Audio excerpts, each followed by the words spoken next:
Gonzalo Lizardo es un escritor que encuentra en lo laberíntico una veta para enunciar la sencillez, es decir, confrontar lo paradójico para que el lector, modelo, como señalase Humberto Eco, se vuelva el elemento clave y tenga lugar eso que conocemos como literatura.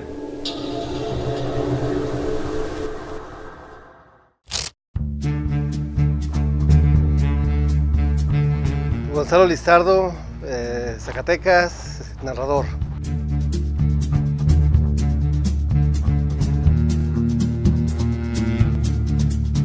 Going down to the river. There's a man I wanna see. Gonzalo Lizardo nació en Fresnillo y actualmente radica en Zacatecas. Fue alumno de la segunda generación de talleristas hacia el interior del país del también escritor potosino David Ojeda. Lizardo menciona que su arribo al mundo de la escritura fue a través de un giro inesperado. Cuando empecé a escribir, básicamente fue un concurso de cuento que yo tenía que ganar porque quería obtener un lote de libros. Yo me dedicaba a las artes gráficas, pero cuando escribí ese cuento y gané el concurso, el jurado era David Ojeda. Y David Ojeda lo primero que me dijo es que debería dedicarme a la literatura. Yo para ese entonces ya leía, y leía mucho, pues estaba ya muy metido en las vanguardias artísticas, pero por mi formación como pintor supuestamente. Pero ya a partir de entonces me di cuenta de que realmente la pintura era una falsa vocación. Nunca me sentía a gusto organizando una exposición y haciendo una serie, nunca llegué a pensar objetivamente en dedicarme a la carrera de artes plásticas. En cambio, cuando empecé con David en el taller de la Universidad Autónoma de Zacatecas, me di cuenta que sí podía estar pensando proyectos de libro a larga distancia, que me gustaba estar pensando tener siempre en la cabeza un proyecto de libro. Y a partir de entonces fue cuando empecé a escribir, un poco con el apoyo del taller y también mucho con el encontrarme que lo que a mí me gustaba del arte no es tanto el trabajo con los pinceles o con las pinturas o con los materiales, sino el trabajo con las ideas y con las palabras, y es lo que encontré en la literatura, ¿no? Entonces allí en el taller, el primer año de experiencia en el taller, David me dijo que armara un libro, y lo hice, y gracias a eso me dieron una beca, y a partir de eso empezó todo, ¿no? O sea, desde entonces he estado viviendo la literatura, ya van a ser 25 años, algo así que me dedico a la escritura, ¿no?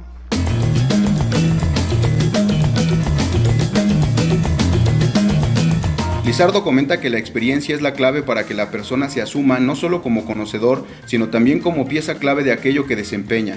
Es decir, en el ejemplo concreto del lector, la lectura y solamente la lectura atenta permitirá que la persona logre volverse un lector calificado. Otra de las cosas que yo me di cuenta es de que mucha gente en la literatura piensa que la ausencia de rigor es la mejor manera de ser creativo.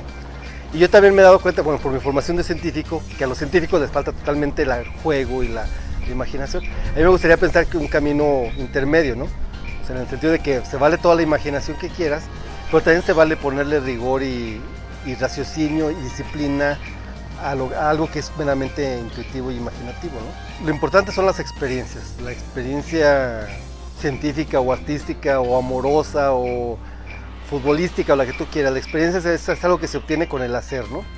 Entonces yo pienso que un lector también, o sea, yo creo que a un lector siempre le va a ser útil tener mayores experiencias y más intensas experiencias con la literatura. Es en ese sentido que el escritor zacatecano ha encontrado en la lectura y en sus propios recursos, los que tienen que ver con la academia, la ciencia, el arte e incluso la música, elementos para poner en marcha la creación de su obra, como la novela Jaque Perpetuo, publicada por Editorial Era en 2005. A mí me interesa la literatura no porque sea literatura en sí misma, sino porque habla de otras cosas. Porque habla de la vida, de la jardinería, de la historia, de la filosofía, etc. Y a mí me gustaba en este libro explorar los campos que tenían en común con otros discursos, ¿no? Es algo que me sigue interesando, o sea, yo pienso que la mejor manera de hacer, que incluso cuando uno va por el camino en la calle o manejando, está haciendo uno literatura al estar leyendo el mundo, ¿no? Y esa fue la idea que me nació este libro. Lo de polifonía tonal era el juego de palabras, porque con el concepto de polifonía, la literatura es un conjunto de voces, ¿verdad? Que uno en una obra literaria tiene que ponerlas a ser armónicas, etc. Y yo quería armonizar en cierta parte hasta mi discurso científico, pero también mis estudios de filosofía y de historia, yo quería mezclarlos todos a través de la literatura. Te digo que ya no lo tengo mucho en mente ese libro, porque ese libro sí fue un libro fragmentario, que es una colección de ensayos. Ahorita me gustaría, de hecho estoy trabajando en un proyecto que sería hacer un libro de ensayo pensado en conjunto, ¿no? Ya tratando de eso que serían los borradores para lo que me gustaría hacer en ensayo, ¿no?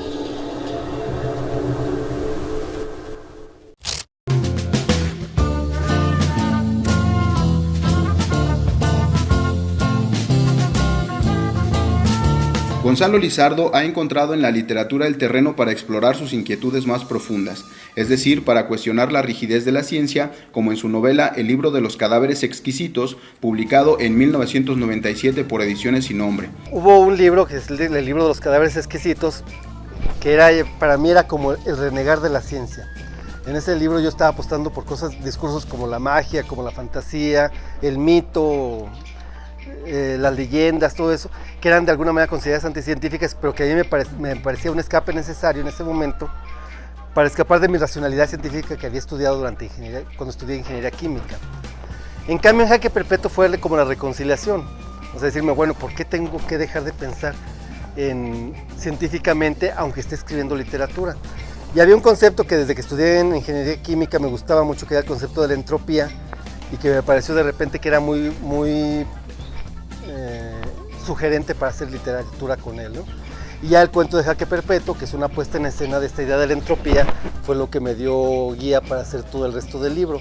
Y que todo el libro está pensado como una especie de libro de ciencia ficción, en el sentido de que eran cuestiones científicas tratadas de una manera ficticia, ¿no?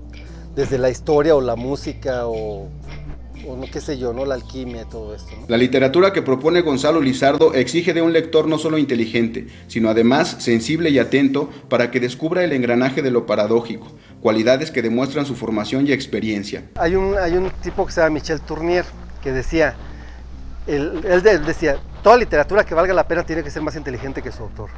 La literatura, no los personajes necesariamente, sino la literatura. Dijo, y eso es muy fácil de pensar porque tú piensas una novela, y para hacer esa novela tienes que estudiar, tienes que disciplinarte, tienes que investigar, tienes que hacer un montón de cosas. En otras palabras, tienes que crecer para hacer esa novela. Y además le vas depositando una página, 2 páginas, un libro que leíste, un viaje que hiciste, una experiencia amorosa que tuviste. Todo eso lo vas juntando, de tal manera que ahí se quede en el libro acumulado. Tú lo perdiste porque ya se te pasó, ya lo olvidaste, pero todo se queda en el libro. De tal manera que si lo llevas a cabo bien, ese libro va a ser mucho más interesante y mucho más inteligente que tú, ¿no? Lizardo también es académico y como docente ha sabido dejar una huella profunda en sus alumnos, ya que siempre se encuentra en la búsqueda constante de teorías que se aproximen a la dilucidación del fenómeno literario. Hay un texto que fue como el texto teórico que me ayudó a unirlos todos, que es un texto de Ricardo Piglia que se llama Tesis sobre el cuento, que es una idea muy sencilla, que es tan sencilla que me extraña que nadie la haya descubierto antes, ¿no? De que un cuento en realidad son 2 historias, ¿no? Una que es la vidente, que es la que nos está contando, y otra que es la que debe descubrir el lector, ¿no? Y me parece es una idea, de hecho creo que Piglia también es uno de los grandes teóricos sobre la lectura que hay que seguir ahorita, ¿no? Sí, por ejemplo, hay el cuento de Chekhov que utiliza como ejemplo, dice, Hemingway lo contaría de una manera y Kafka contaría el mismo cuento de otra manera. De tal manera cuenta que nos damos cuenta que la historia es lo de menos, ¿verdad? O sea, lo importante es el artefacto lingüístico que construyas con esa historia, ¿no? Y me gusta la idea esa del cuento como artificio, como artefacto de sentir. Es algo que le vas poniendo partecitas, engranes, y que el lector es el que tiene que llegar y apretar el botón adecuado para que funcione, ¿no? Si no llega, pues ahí va a estar como una máquina de escribir que nadie ha tocado jamás, ¿no?